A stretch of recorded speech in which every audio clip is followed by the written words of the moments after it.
Bienvenue dans ce tutoriel pour TI Navigator version 3.2. Comment créer une classe?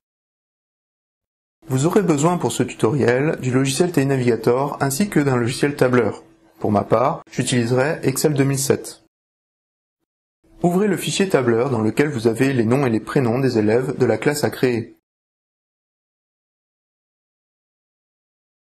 TI Navigator a besoin de différentes catégories. Celles qui sont obligatoires sont le nom de la classe, le nom et le prénom de l'élève, et le nom d'utilisateur de l'élève. Vous pouvez spécifier aussi un mot de passe, comme ce sera fait sur ce tutoriel. Le nom de la classe doit avoir au moins 3 caractères. Le nom d'utilisateur doit être compris entre 3 et 12 caractères. De plus, si vous ne spécifiez pas de mot de passe, ce sera à l'élève, lors de sa première connexion, d'en choisir un. Une information importante. Dans cette version de TI Navigator, la version 3.2, il y a un problème avec les caractères accentués spéciaux. Il faut donc veiller à bien tous les supprimer dans le nom et le prénom de l'élève. Concernant le nom d'utilisateur, celui avec lequel l'élève se connectera au réseau, il doit être unique pour l'ensemble des classes. J'ai pour habitude de mettre le prénom de l'élève et la première lettre de son nom de famille, que l'on peut créer facilement avec la formule suivante.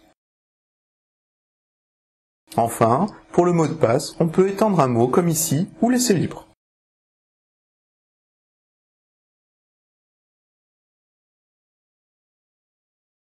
Enregistrez le fichier en choisissant l'option « Enregistrer sous ».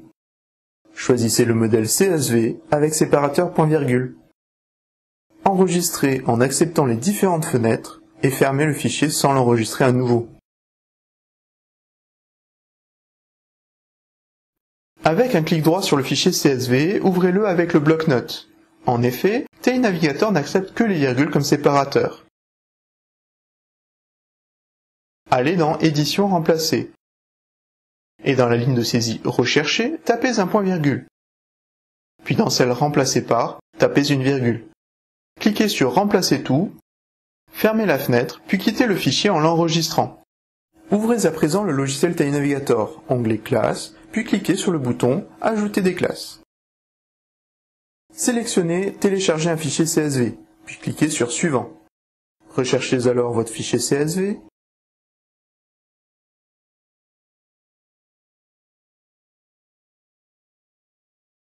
et cliquez sur Suivant.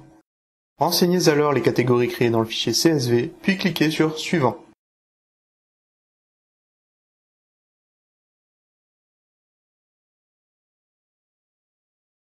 S'il y a des erreurs liées au fichier de nom, le logiciel vous l'indique.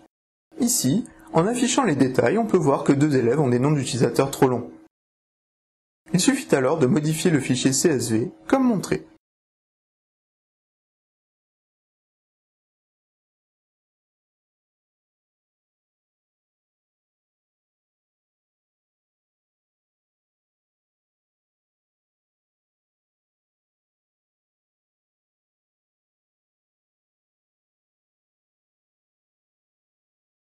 Ceci fait, refaire les étapes, le logiciel a gardé en mémoire les choix, et on obtient l'écran de réussite. Sélectionnez alors la classe dans la liste en haut à droite.